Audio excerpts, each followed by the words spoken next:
ఓం నమో వెంకటేశాయ. జ్యోతిషరత్నాకరం ఛానల్కి స్వాగతం. ఈ వీడియోలో వివాహానికి సంబంధించినటువంటి దోషాలు, వివాహ పొందన చేసేటప్పుడు ఎటువంటి అంశాలని పరిశీలిస్తున్నాము, దోషం కనుక ఉన్నట్టయితే పరిహారం చేసుకోవడం ద్వారా దోష నివారణ ఎంతవరకు జరుగుతుంది, కొన్ని దోషాలకి మనం ఎక్కువగా భయపడుతున్నామా, ఇలాంటి విషయాలు కొన్ని తెలియజేస్తాను. మొట్టమొదట మ్యారేజ్ ప్రయత్నాలు అంటే వివాహ ప్రయత్నాలు స్టార్ట్ చేయగానే మ్యాచ్ మేకింగ్ చేసేటప్పుడు ఏ ఆస్ట్రాలజర్ దగ్గరికి వెళ్ళినా, మ్యారేజ్ బ్యూరోకి వెళ్ళినా ఫస్ట్ చేసేది గుణమేళనం, అంటే పాయింట్ బేస్ సిస్టమ్. ఇది కూడా మన శాస్త్రంలోనే చెప్పబడింది. 8 కేటగిరీస్గా డివైడ్ చేసి ఒక్కొక్క కేటగిరీలో కొన్ని పాయింట్స్ని ఇవ్వడం జరిగింది. ఆ పాయింట్స్ ప్రకారము మ్యాక్సిమం 36 పాయింట్స్ ఉంటాయి. ఎక్కువ పాయింట్స్ కనుక ఉన్నట్టయితే మ్యారేజ్లో స్టెబిలిటీ ఎక్కువ ఉంటుంది, మ్యారేజ్ ప్రాబ్లమ్స్ అనేవి తక్కువగా ఉంటాయి అనేది ఒక కాన్సెప్ట్.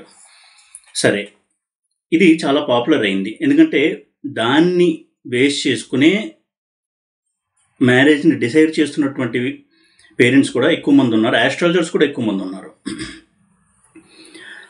అంటే ఉదాహరణకి అందులో నాడీ అనే ఒక కేటగిరీ ఉంది. డిఫరెంట్ నాడీస్ ఉంటాయి. అమ్మాయిది అబ్బాయిది ఒకే నాడి కనుకైతే ఆది నాడి ఇలా కనుకైనా దానికి ఏకనాడి అని పేరు, అంటే ఒకే నాడి అని. అలా చేసుకుంటే ప్రమాదము, విడాకులు అయిపోతాయి, ఇటువంటివి కూడా చెప్పడం జరుగుతుంది. అలాగే కొన్ని యోనులు ఉంటాయి, మేక, కోతి, పిల్లి ఇలాంటివి. సో ఈ 2 జంతువులు కనుక ఉన్నట్టయితే చేసుకోకూడదు. ఇలా కొన్ని ఈ కేటగిరీస్లో పాయింట్స్ని బట్టి చెప్తూ ఉంటారు వివాహం చేసుకోవచ్చా వద్దా అని. అయితే దానికి ప్రామాణిక ఎంత అనేది కూడా క్వశ్చనబుల్, అది ప్రతి పేరెంట్ కూడా ఆలోచించాలి. ఎందుకంటే ఏకనాడి వల్ల విడాకులు అవుతాయి అనేటువంటిది ఎక్కడ ప్రూవ్ అవ్వలేదు. ఏకనాడి ఉన్నా కానీ సక్సెస్ఫుల్ మ్యారీడ్ లైఫ్ ఉన్న వాళ్ళు చాలామంది ఉన్నారు. ఎందుకంటే విడాకులు అనే కాన్సెప్ట్ అనేది ఇటీవల ప్రాచుర్యంలోకి వచ్చింది తప్ప నిజంగా పరాశర హోరశాస్త్రంలో విడాకుల ప్రస్తావనే లేదు. విడాకులు అనేది చట్టసమ్మతమే తప్ప శాస్త్ర సమ్మతం కాదు. శాస్త్రంలో విడాకుల గురించి అసలు ప్రస్తావన ఎక్కడా కూడా లేదు. అంటే ఒక అమ్మాయి అబ్బాయి పెళ్లి చేసుకున్న తర్వాత విడిపోవడము అనేది ఎక్కడ చెప్పలేదు శాస్త్రంలో. అయితే ఇప్పుడు మనకి సాంఘికపరమైనటువంటి కొన్ని మార్పులు వచ్చిన తర్వాత చట్టంలో కూడా విడాకులు అనేది తీసుకురావడం జరిగింది కాబట్టి చట్టపరంగా విడిపోవచ్చు, వేరే వివాహం కూడా చేసుకుంటున్నారు. అయితే ఈ ఏకనాడి వల్ల వివాహం జరుగుతుంది అని ఎక్కడైనా ప్రూవ్ అయిందా, లేదా గుణమేళన ప్రకారం పాయింట్స్ తక్కువ వస్తే వారిద్దరు విడిపోతారు అని ఎక్కడైనా ప్రూవ్ అయిందా? ఇది మనం ఎప్పుడు కూడా ఆలోచించాలి. ఇలాంటిది ఎక్కడ కూడా ప్రూవ్ కాలేదు. అలాగే ఈ కుక్క, మేక, పిల్లి ఇలాంటి వాటి వలన కూడా ఎక్కడ విడాకులు అవ్వవు. ఇక ఈ గుణమేళనం గురించి కనుక చూసినట్టయితే కేవలం దీని మీద బేస్ చేసుకుని డెసిషన్ తీసుకోవడం అనేది తప్పు. నా దగ్గర అటువంటి ఎగ్జాంపుల్ చార్ట్స్ కూడా ఉన్నాయి. అయితే ప్రైవసీని దృష్టిలో పెట్టుకుని వారు అనుమతి లేకుండా నేను ఆ చార్ట్స్ గురించి డిస్కస్ చేయకూడదు కాబట్టి ఆ చార్ట్స్ డీటెయిల్స్ నేను ఇవ్వట్లేదు. కానీ ఒక ఉదాహరణ చెప్తాను. అమ్మాయి అబ్బాయి ఇద్దరు చిన్నప్పటి నుంచి కూడా ఫ్యామిలీ ఫ్రెండ్స్, ఒకరినొకరు ఇష్టపడ్డారు. తర్వాత ఇద్దరు కూడా ఫ్యామిలీస్ తెలుసున్న వాళ్ళే కాబట్టి మ్యారేజ్ చేయాలని నిర్ణయించుకున్నారు. వారిద్దరు చార్ట్స్ని చూపించడం జరిగింది. వారిద్దరికి కూడా 7th హౌస్ అవి బాగున్నాయి, తర్వాత పాయింట్స్ కూడా బాగా వచ్చాయి అని చెప్పి ఆస్ట్రాలజర్ కూడా ఓకే చేయడం జరిగింది. అంటే ఈ నాడీ కావచ్చు, అలాగే కుక్క, మేక, పిల్లి, మేక, తోక ఇవన్నీ కలిసాయి కాబట్టి మ్యారేజ్ చేయొచ్చు అన్నారు. దే వెంట్ ఫర్ మ్యారేజ్ అయింది. 3 months తర్వాతే ఆ అమ్మాయి నేను ఆ అబ్బాయితో ఉండను అని వచ్చేసి డైవర్స్కి అప్లై చేసింది. తర్వాత డైవర్స్ కూడా తీసుకోవడం జరిగింది. మరి ఇటువంటి సందర్భంలో పేరెంట్స్ ఎంత డిసప్పాయింట్ అయి ఉంటారో, ఆ అమ్మాయికి ఎంత డిప్రెషన్ వచ్చి ఉంటుంది. తర్వాత చాలా రోజులు డిప్రెషన్లో ఉండి తర్వాత కోలుకోవడము, తర్వాత ముందుకెళ్ళడం జరిగింది, అది వేరే విషయం. మరి ఇలాంటి పాయింట్ బేస్ సిస్టమ్ వలన, కేవలం ఆ సిస్టమ్ వలన ఇటువంటి డెసిషన్స్ తీసుకోవడం ఎంతవరకు కరెక్ట్. అలాగే ఇంకొక చాలా పాపులర్ సబ్జెక్టు కుజదోషం. ఆస్ట్రాలజర్ దగ్గరికి వెళ్ళి మ్యారేజ్లో ప్రాబ్లం ఉంది లేదా విడాకులు అయ్యాయి అంటే మొట్టమొదటి చూసేది కుజదోషం ఉందా. మొత్తం నెపం అంతా కుజదోషం మీద వేసేస్తారు. కుజదోషమే కారణం. కుజదోషం అంటే ఏంటి? లగ్నం నుంచి 2, 4, 7, 8, 12 ఈ స్థానాల్లో కుజుడు ఉంటే కుజదోషము. అలాగే చంద్రుడి నుంచి కూడా చూడాలి, శుక్రుడి నుంచి కూడా చూసే పద్ధతి ఉంది. ఇవన్నీ కూడా శాస్త్రంలోనే చెప్పబడ్డాయి. అలాగే కొన్ని నక్షత్రాల వాళ్ళకి కుజదోషం ఉండదు, కొన్ని నక్షత్రాల వాళ్ళకి కుజదోషం ఉంటుంది. కాబట్టి అటువంటి అమ్మాయిని అబ్బాయిని పెళ్లి చేసుకోవద్దు. అంటే కుజదోషం ఉంటేనే పెళ్లి చేసుకోవద్దు, లేదా కుజదోషం ఉన్న అమ్మాయి కుజదోషం ఉన్న అబ్బాయినే పెళ్లి చేసుకోవాలి. ఇటువంటి చాలా కొత్త కొత్త ఎగ్జంప్షన్స్ని తీసుకొచ్చారు మన వాళ్ళందరూ కూడా. ఒక్కసారి ఆస్ట్రాలజీ కాన్సెప్ట్స్ పరంగా ఆలోచిస్తే, ఒక అమ్మాయికి 7 కుజుడు ఉన్నాడు అనుకుందాము, కుజదోషం ఉంది. అయితే కుజుడు మహాదశ నడుస్తూ ఉన్నప్పుడు కదా ప్రాబ్లమ్స్ ఎక్కువగా ఉంటాయి. అది కాదు అంటే మరి పరాశర మహర్షి దశా సిస్టమ్ ఎందుకు ఇచ్చాడు? వింశోత్తరి కావచ్చు, ఇతర దశలను ఎందుకు చెప్పాడు? ఆ దశా సిస్టమ్స్ పక్కన పెట్టేయండి, జాతకం ఒకటి చూడండి. 7 కుజుడు ఉన్నాడు, ఇక జీవితాంతం వీళ్ళకి వైవాహిక సమస్యలు ఉంటాయి, నా దగ్గరికి రండి, నేను మంచి రెమెడీ చెప్తాను, 10,000 20,000 ఖర్చు చేయండి, ఇంకా జీవితాంతం సుఖంగా ఉంటారు. వినడానికి ఎంత బాగుంది. అంటే ఒక మహిమ చేస్తారన్నమాట వాళ్ళు, ఒక క్రతువు, వాళ్ళకు మాత్రమే తెలిసిన విద్యది.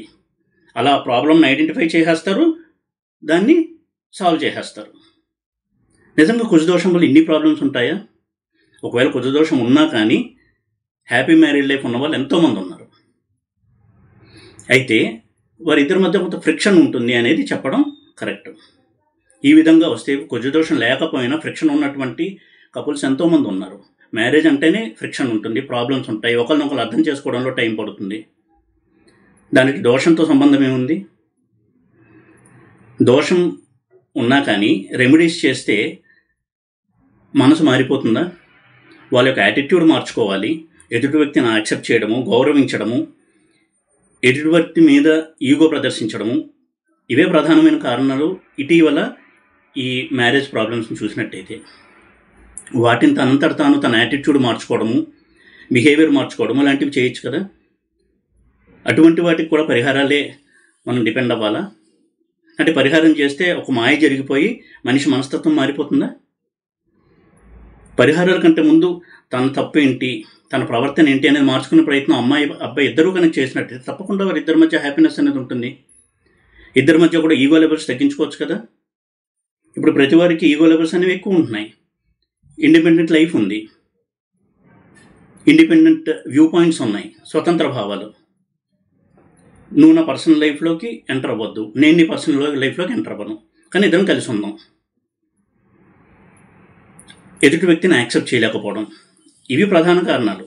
వీటికి కుజుడు ఏం చేస్తాడు? ఒకవేళ కుజుడు కారణమైన పరిహారం చేసేసి సుబ్రహ్మణ్య స్వామికి అభిషేకం చేయించడము, లేదా కాళహస్తికి వెళ్ళొచ్చి రాహుకేతు పూజ చేయించడం చేస్తే మనస్తత్వాలు మారిపోతాయా? కాబట్టి ఏ ప్రాబ్లం వచ్చినా దాని కుజదోషం మీదకి నెట్టడం అనేది చాలా చాలా పొరపాటు. అన్నిటికీ కుజదోషమే కారణం కాదు, విడాకులు అవ్వడానికి కుజదోషం కారణం కాదు. నేను ఎప్పుడూ చెప్తూ ఉంటాను నా వీడియోలో, లీగల్గా డైవర్స్ విడాకులు అవ్వాలి అంటే రవి యొక్క ప్రభావం ఉండి తీరాలి. రవి మాత్రమే విడాకులు ఇప్పిస్తాడు, కుజుడు విడాకులు ఇప్పించడు, ఏ గ్రహం కూడా విడాకులు ఇప్పించదు. అలాగే కాలసర్ప దోషం ఒకటి. ఇప్పుడు ఆస్ట్రాలజర్కి 2-3 చేతులు ఉంటాయి. ఎప్పుడు ఒక ప్రాబ్లంతో వెళ్ళగానే ఆ కుజదోషం ఉంది లేదా కాలసర్ప దోషం ఉంది, ఈ 2 దోషాలు చాలు, లేదా షష్టాష్టకాలు ఇవి ఉన్నాయి. కాబట్టి మ్యారేజ్లో ప్రాబ్లమ్స్ ఉన్నాయి, ఈ రెమెడీ చేసుకోండి. కొన్ని రెమెడీ మీరు ఇంట్లో ఉండి పూజ చేసుకోండి, ఇలా గుడికి వెళ్ళండి అని చెప్పరు. దీనికి 20,000 ఖర్చు అవుతుంది, ఈ జపం చేయించాలి, లేదా 50,000 ఖర్చు అవుతుంది, హోమం చేయించాలి. చేయగానే అద్భుతం జరిగిపోతుంది. ఇటువంటి ఒక భ్రమంలో ఉండడం అనేది ఎంతవరకు కరెక్ట్ అనేది ఒకసారి ఆలోచించండి. ఈ వీడియో చూస్తున్న వ్యూవర్స్లో కూడా చాలామంది పేరెంట్స్ ఉండొచ్చు. వాళ్ళ అమ్మాయికి కానీ అబ్బాయికి కానీ ప్రాబ్లం వచ్చినప్పుడు ఎంతవరకు పరిహారాలు హెల్ప్ చేశాయనేది ఒకసారి ఆలోచించండి. సాల్వ్ కాకపోయేసరికి ఆ పిల్లలు కూడా అసలు దేవుడు లేడు, ఈ ఆస్ట్రాలజీ లేదు, ఈ శాస్త్రాలు ఏవి లేవు, అన్ని ట్రాష్ అని చెప్పి ఆ ఫ్రస్ట్రేషన్లో డిప్రెషన్లోకి వెళ్తున్నటువంటి పిల్లలు కూడా ఉన్నారు. మనం చేస్తున్న ఘనకార్యాల వల్ల ఇటువంటి సైడ్ ఎఫెక్ట్స్ అన్నీ వస్తున్నాయి. ఇంక ఏ సమస్య వచ్చినా కుజదోషమైనా ఇంకొక కాన్సెప్ట్, వివాహ పొందం గురించి ఒక జాతకాన్ని తీసుకెళ్తాం, అమ్మాయిదో అబ్బాయిదో. ఈ జాతకంలో దోషం ఉందండి, వివాహానికి ముందే రెమెడీ చేసేయండి, దోషం పోతుంది, అప్పుడు పెళ్లి చేయండి. అబ్బా ఎంత బాగుంది వినడానికి. కానీ పరిహారం ఎప్పుడు కూడా దోషం యాక్టివేట్ అయినప్పుడే చేసుకోవాలి. అంతే తప్ప వ్యాక్సిన్ లాగా ముందే అంత క్లీన్ చేసేసుకుని వెళ్దాం అనుకోవడం మనకు ఆరాటం తప్ప అది రియల్ టైంలో అలా వర్క్ అవ్వదు. ఈ విధంగా కుజదోషం ఉంటే ఇంక పెళ్లి చేసుకోవద్దు, ఈ అమ్మాయిని పెళ్లి చేసుకోవద్దు, ఈ అబ్బాయిని పెళ్లి చేసుకోవద్దు, ఇటువంటి ప్రచారం చేయడం అనేది చాలా చాలా పొరపాటు. ఇంకొకటి ముఖ్యమైనటువంటి కారణం నేను ఎప్పుడూ చెప్తూ ఉంటాను, జైమినీ సిస్టంలో స్టడీ చేయకపోవడం అనేది పెద్ద రిస్క్. అది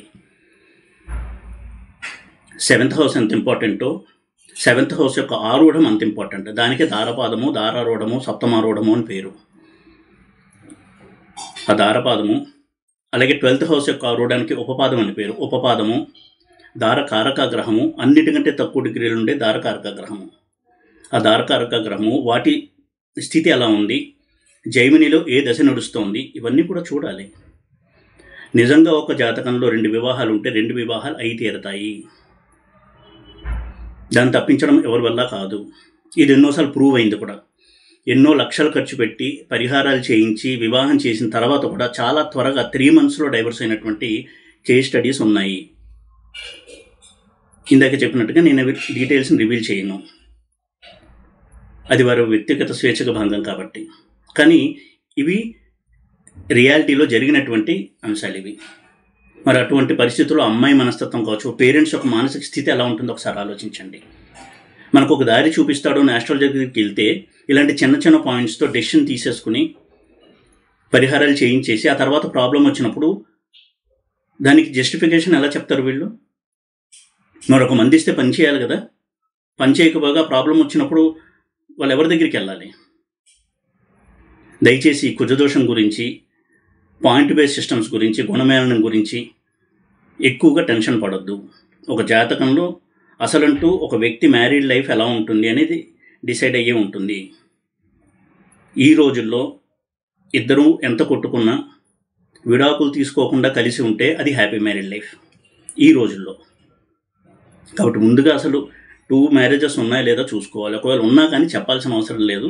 కొంతవరకు ఇద్దరిని కూడా కలిసి ఉండే ప్రయత్నం చేయమని, కొంత మారల్ సపోర్ట్ ఇచ్చే ప్రయత్నం చేయాలి ఆస్ట్రాలజర్ తప్ప ఎంగేజ్మెంట్ టైంలోనే పెటాకులు అయిపోతాయి పెళ్ళి, ఇటువంటి దారుణమైనటువంటి ప్రెడిక్షన్స్ చేయడం అనేది నైతిక విలువలకు విరుద్ధమో. ఒక జ్యోతిషుడు ఎప్పుడు కూడా అలా చేయకూడదు.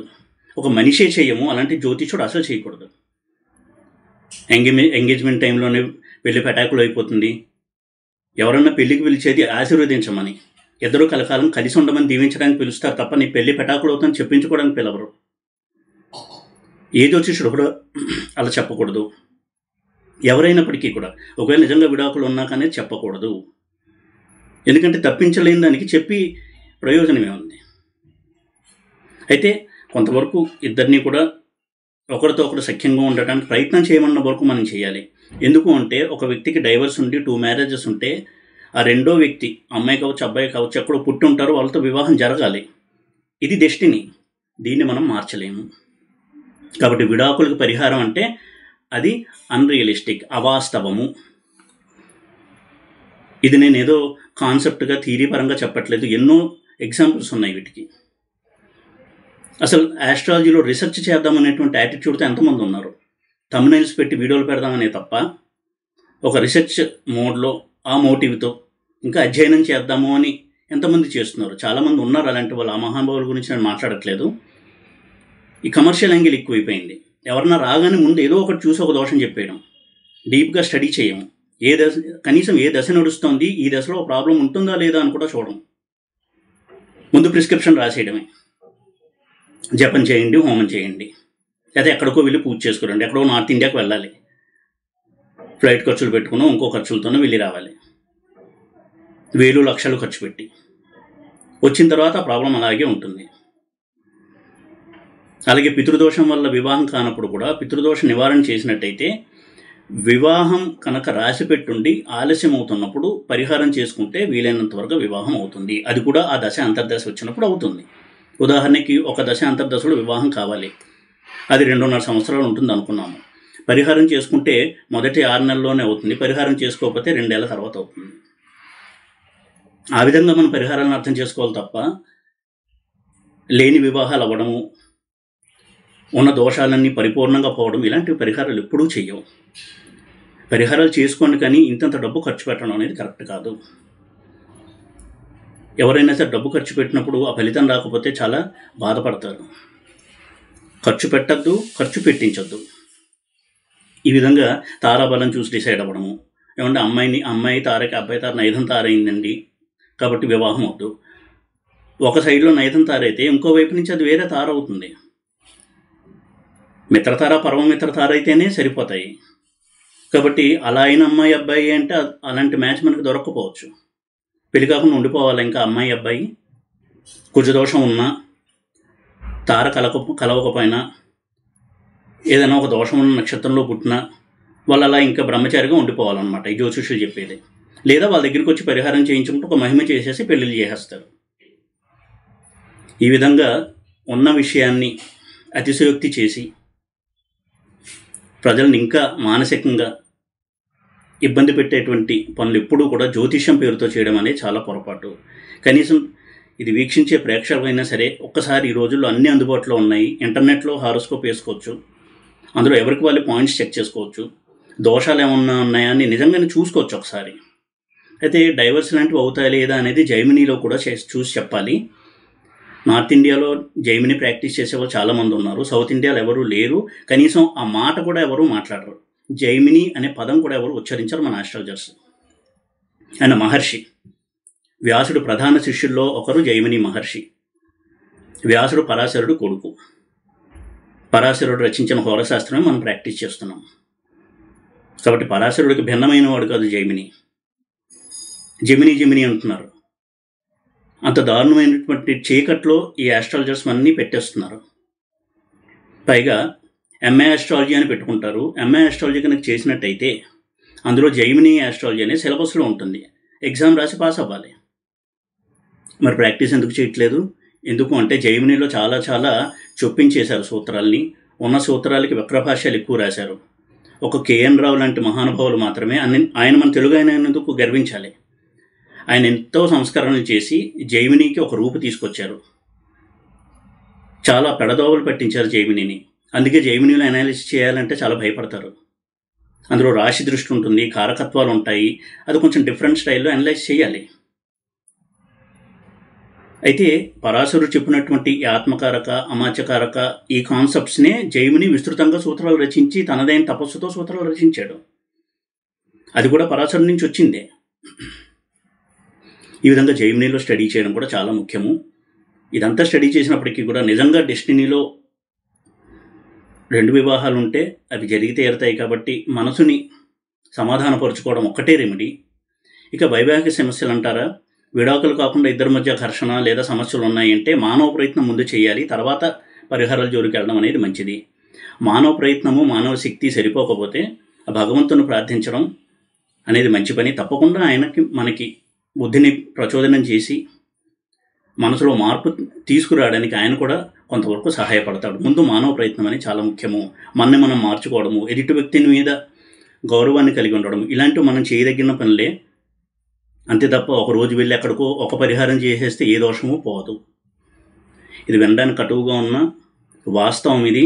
ఇలా పరిహారాలు చాలా అద్భుతమైన మహిమలు చేస్తాయని డబ్బులు ఖర్చు పెట్టి కూడా ఏమాత్రం ప్రయోజనం లేక ఇంకా డిప్రెస్ అయిన పేరెంట్స్ ఎంతోమంది ఉన్నారు, పిల్లలు కూడా ఎంతోమంది ఉన్నారు. కాబట్టి ఈ విషయాన్ని కొంత విస్తృతంగా ఈ వీడియోలో నేను డిస్కస్ చేయడం జరిగింది.